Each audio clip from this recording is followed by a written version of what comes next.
สบายดีทุกคนมื้อนี้ข่อยว่าสิไปซื้อ11เนาะแล้วเฮาจะมาเบิ่งกันว่าสมัยนี้ยกเงินเฟ้อเนาะตอนนี้ยกเงินเฟ้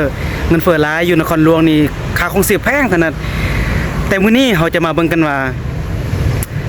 อัน11น่ะนะ11โตสมัยก่อนมันจะมีไม้ 1,000 กีบ 2,000 กีบ 3,000 กีบแล้วเฮาจะมาเบิ่งกันว่าในมื้อนี้มันยังมีบ่ไม้ 2,000 กีบ 3,000 กีบแต่ว่ามื้อนั้นข่อยไปกับอ้ายข่อยผู้นึงแล้วก็พวกข่อยก็ได้ไปซื้ออยู่แถวโศกทวีอยู่แถวจอมมณีเนาะอยู่แถวห้องหมอ150เตียงนะข่อยเห็นไม้หนึง 3,000 กีบมื้อนี้ข่อยสิลองไปถามเบิ่งว่า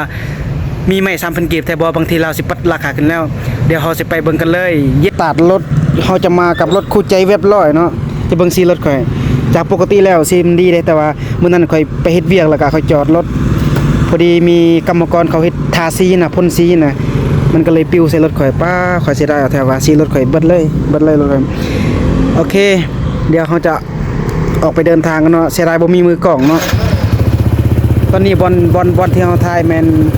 เป็นบอลเป็นบอลออกกำลังกายของเด็กน้อยแล่นตอนเช้าตอนแรงเด็กน้อยแล่นเวลาเด็กน้อยแล่นโอ้สบายอีนี่นะ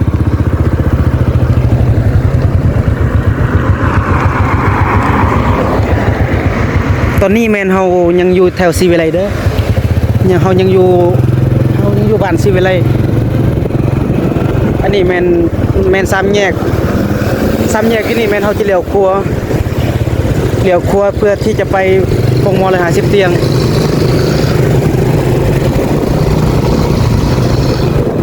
รถก็อยากให้ทุกคนเบิ่งตัวนี้อันนี้แล้วก็เอิ้นว่าฮอไอเฟลลาว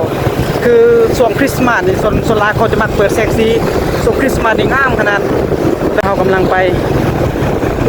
ปกติแล้วเวลาข่อยขับรถข่อยจะขับรถช้าๆข่อยจะบ่ขับไวรถนะเวลาขับไวนะโอ้มันอันตรายได้เพราะว่าข่อยบ่มีมือกล้องเนาะแล้วก็ข่อยเองเป็นคนจับกล้อง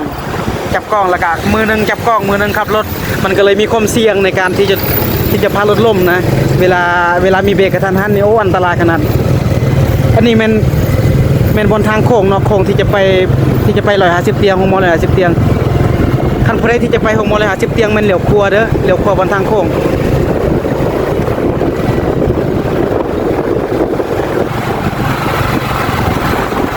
ข่อยจะขับรถประมาณ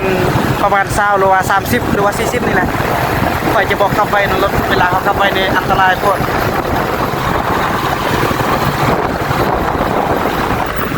ไกลสิฮอดโรงหมอ150เตียงแล้วเนาะอยู่แถวนี้เขาเขียนว่าบ้านโพนสว่างอยู่ภาคเบิ่งครัวนี่แม่นบ้านโพนสว่างอยู่ภาคเบิ่งซ้ายนี่แม่นบ้านจอมมณีคือสิแม่นแบบนั้นแต่ว่าข่อยก็บ่แน่ใจคือกันตัวนี้แม่นโรงหมอ150เตียงเด้อตัวนี้นะนี่แม่นโรงหมอ150เตียงโรงหมอ150เตียงนี่ถึงจะเป็นโรงหมอเก่าแก่ของลาวเฮาแต่ว่าคนยังนำใส่บริการร้ายขนาดไหนอยู่แถวโรงหมอ150เตียงนี่อยู่แถวนี้อยู่จะมีห้างขายยาร้ายเพิ่นบ่เข้าใจกันห้างขายยาที่มันอยู่ติดๆกันแบบนี้นะเขาสิขายยาได้จังได๋แต่มันจะมีห้างนึงดอกที่ขายดีขนาดเดี๋ยวสิให้ทุกคนเบิ่งเด้อห้างขายยาที่ขายดีที่สุดหรือว่ามื้อนี้มันปิดบ่นี่เด้ห้างขายยาตัวนี้แหละขายดีที่สุดลูกค้าเข้าแต่ละมื้อเต็มกับห้างขายยาตัวนี้ห้างขายยาใส่ยาลาดบ่ใส่สินค้า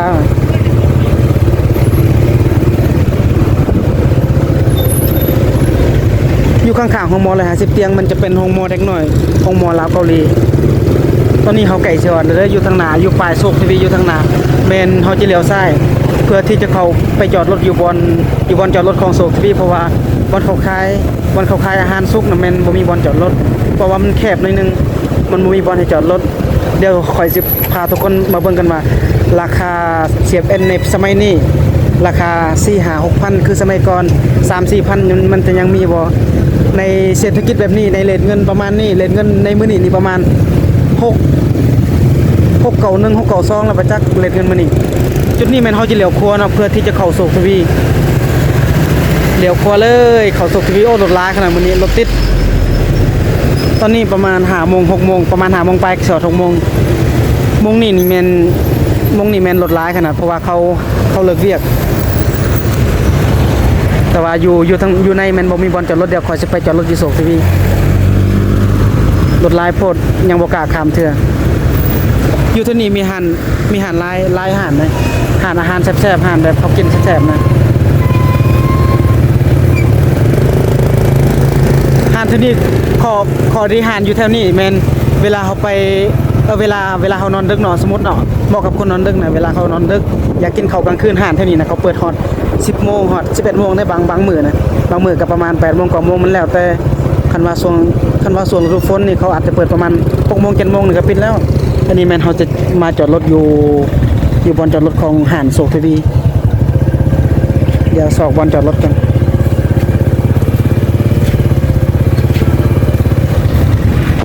ตอนนี้แม่นเฮาฮอดบอนจอดรถแล้วอันนี้แม่นบอนจอดรถโศกทีวีโอ้โศกทีวีอยู่สาขาจอมมณีนี่คือว่าใหญ่เติบเลยนี่แม่นโศกทีวีแล้วก็มันมีห้างกินดื่มเท่านี้มีห้างกินดื่มหลายเดี๋ยวค่อยสิพาทุกคนไปซื้ออาหารสุกที่ราคาถูกที่สุดค่อยคิดว่าสมัยนี้นะเรทเงินประมาณ690 69ปลายๆนี่นะค่อยว่าราคานี่คือสิบ่มีแล้วล่ะอันราคาโตอันนั้นนะ CFN ประมาณไม่ 2,000 3,000 นี่นะแต่ค่อยเข้าใจผิดปรากฏว่าราคานี่ยังมีเซยโอ้อันนี้มันหันเครื่องสำอางน่าจะเป็นหันเครื่องสำอางเปิดไหมโอ้เครื่องสำอางอยู่ในนี่อาจจะเป็นของเกาหลีอยู่นี่มันจะมีหันมีรถป่ะอยู่นี่มันจะมีหันกินดื่มที่มันเป็นหันไฮดิเกนนะปลาคนแต่ละมื้อนี่ลูกค้านี่ร้ายขนาดลูกค้าเต็มอยู่หันตรงนี้มันเป็นหันคายโซจูของเกาหลีเด้บอนเฮาสิไปซื้อนานบอนเฮาสิไปซื้อฮอดแล้วปิ้งไก่อาหารสุกอยู่นี่ราคาถูกขนาดเดี๋ยวค่อยสิไปถามราคาเด้อเดี๋ยวทุกคนฟังนำกันว่าราคามันถูกเท่าใดปลาอาหารสุกแต่แซ่บ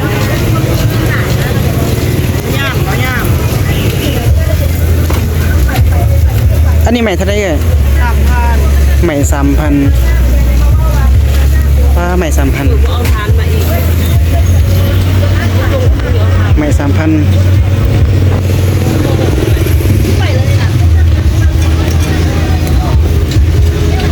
ใหม่ 3,000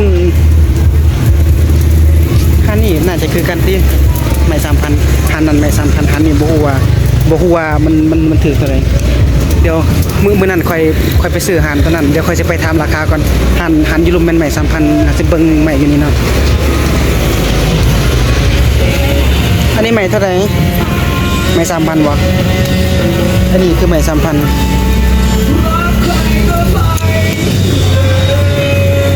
อันนี้ก็ใหม่ 3,000คือกันบ่ใหม่ 3,000ค่อยสิเอาจักค่อยสิโอ้อาหารสุกหลายสุกลายขนาดใหม่ 3,000 6 9 เดี๋ยวเสาตัวนี้อันนี้มันยังเสาฮะเห็นงัว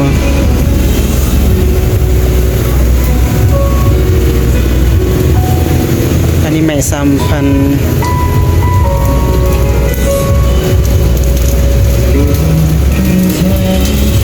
ตัวนี้ก็ไม่ 3,000 เงินบ่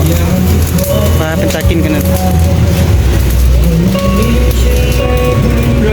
เดี๋ยวค่อยสิเอาอยู่หานนี่3ไม้ประมาณ3ไม้เดี๋ยวขอเลือกกัน3ไม้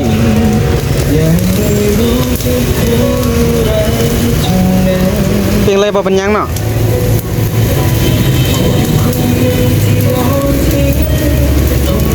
เอานี่2ไม้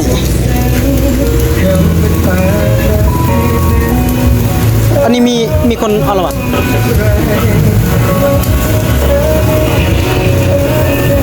เอาอันนี้2ราคาตัวนี้2นะเดี๋ยวจากไหนสิมาเอาอันนี้เป็นอาหารสุกเป็นตาแซ่บนะ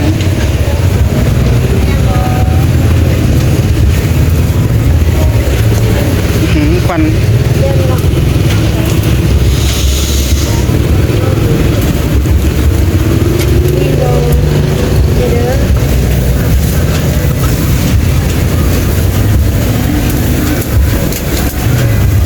อันนี้มันไตบ่ไตนะอันนี้ไตนะนั่นหนูอันนี้นมอ่ะ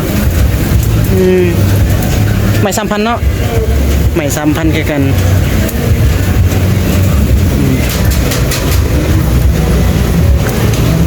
สองไหนเนาะปิงเลยเนาะ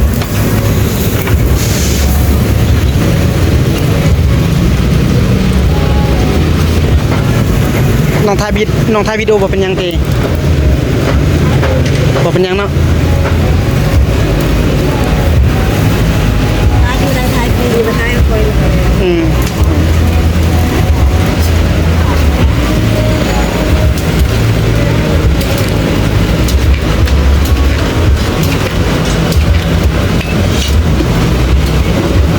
จักหน่อยมาเอาเด้อนะรถหลาย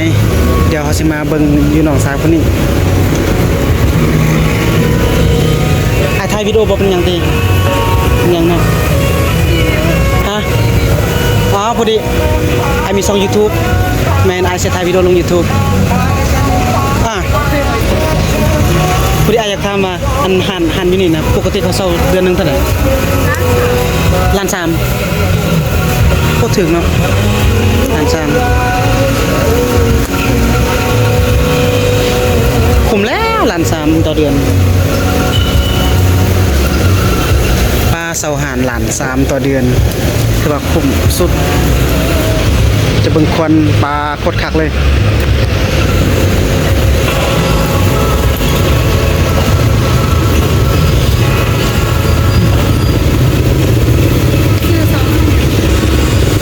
ซื้อซองอ่ะ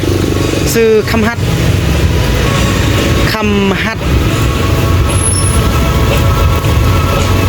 หากระสัง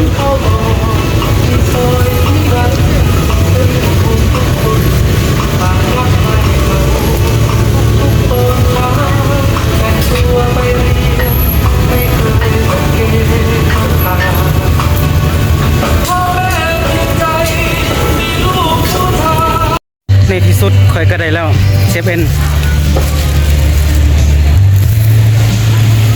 ข่อยไปอยากเสื้อว่าสมัยนี้เซฟเอ็นจะมีไม่3,000 กีบแต่ว่ามื้อนี้ข่อยมาซื้อได้ไม่ละ3,000 กีบพิกัดก็คืออยู่ในโศกทวีเด้ออยู่ในโศกทวีอยู่แถวจอมณีอยู่ใกล้ๆของมอ150เตียงเดี๋ยวเขาจะให้เบิ่งนี่เลย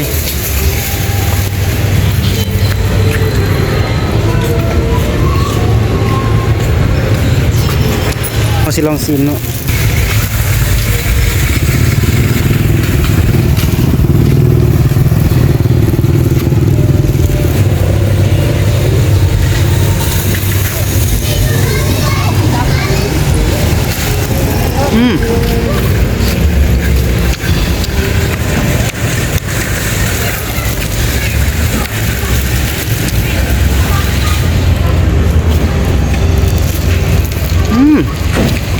แซ่บ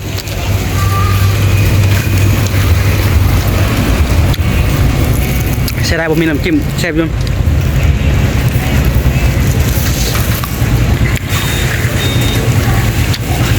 ผมอยู่ราคา3,000 กีบคุ้มโอเคคลิปนี้สรุปว่าเซฟเอ็นไม่3,000 กีบยังมีเด้อแต่ว่าอยู่ในโศกทวีเขาขายอยู่ในโศกทวีอยู่จอมมณีเด้อยังมีขายอยู่ 3,000 กีบต่อไม่ขอให้ทุกคนติดตามคลิปนี้เด้อบ๊ายบาย